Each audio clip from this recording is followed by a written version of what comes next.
ഗോപാലപുരത്തെ ഉൾപ്രദേശമായ കരുമാണ്ടകൊണ്ടന്നൂരിലെ ആട് ആന്റണിയുടെ വാടക വീട്ടിൽ കൊല്ലം പരവൂർ എസ്ഐയുടെ നേതൃത്വത്തിലാണ് റെയ്ഡ് നടത്തിയത്. 2 മുറികളുള്ള വീട്ടിൽ നിറയെ ഇലക്ട്രോണിക് സാധനങ്ങൾ ഉണ്ടായിരുന്നു. 4 ലാപ്ടോപ്പുകൾ, LCD TV, ഡെസ്ക്ടോപ്പുകൾ, സ്റ്റിൽ ക്യാമറകൾ, നിരവധി സിം കാർഡുകൾ, മൊബൈലുകൾ തുടങ്ങിയവ കണ്ടെടുത്തു. വ്യാജ ID കാർഡുകളും ബാങ്ക് രേഖകളും പാൻ കാർഡും ആന്റണിയുടെ പാസ്പോർട്ട് സൈസ് ഫോട്ടോകളും പിടിച്ചെടുത്തു. ആന്റണിയുടെ ഭാര്യ ബിന്ദുവിന്റെ സാന്നിധ്യത്തിലായിരുന്നു പരിശോധന. സാധനങ്ങൾ വിൽപ്പനയ്ക്കാണെന്ന് പറഞ്ഞാണ് കൊണ്ടുവന്നിരുന്നതെന്ന് ബിന്ദു പറഞ്ഞു. മിക്ക ദിവസങ്ങളിലും വീട്ടിൽ വരാറുണ്ടായിരുന്നു.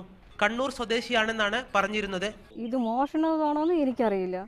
ഇതാരെങ്കിലും വിൽക്കാൻ കൊടുക്കണോ അത് വാങ്ങിച്ചിട്ട് വരുന്നോടെ എന്നോട് പറഞ്ഞിരിക്കുന്നു. ഒളിവുകാലത്ത് ലക്ഷക്കണക്കിന് രൂപയുടെ നിരവധി മോഷണങ്ങൾ നടത്തിയിരുന്നെന്ന് ഇന്നലെ ചോദ്യം ചെയ്യലിൽ ആന്റണി വെളിപ്പെടുത്തിയിരുന്നു. പുതിയ കാറും വീട്ടിൽ നിന്നും പിടിച്ചെടുത്തിട്ടുണ്ട്. തമിഴ്നാട് രജിസ്ട്രേഷനിലുള്ളതാണ് വാഹനം. തമിഴ്നാട്ടിലെ ധാരാപുരത്ത് വീട് വാങ്ങിയതിന്റെ രേഖകളും കണ്ടെടുത്തിട്ടുണ്ട്. പിടിച്ചെടുത്ത വസ്തുക്കൾ കോടതിയിൽ ഹാജരാക്കും. മീഡിയ 1 പാലക്കാട്.